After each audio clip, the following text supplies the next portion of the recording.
রাহিম ছিল একটি গ্রামের ছেলে। সে পঞ্চম শ্রেণীতে পড়ত।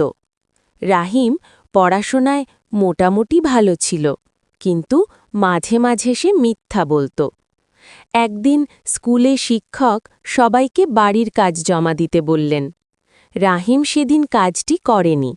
ভয়ে সে শিক্ষককে বলল, স্যার, খাতা বাসায় ফেলে এসেছি।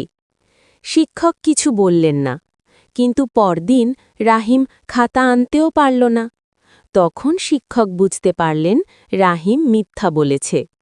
শিক্ষক রাহিমকে ডেকে বললেন, ভুল করা দোষের নয়, কিন্তু মিথ্যা বলা বড় দোষ।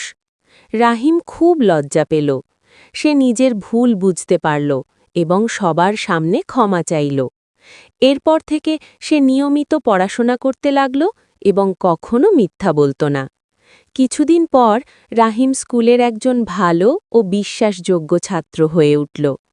শিক্ষা: সত্য কথা বললে সম্মান বাড়ে, আর মিথ্যা বললে বিশ্বাস নষ্ট হয়।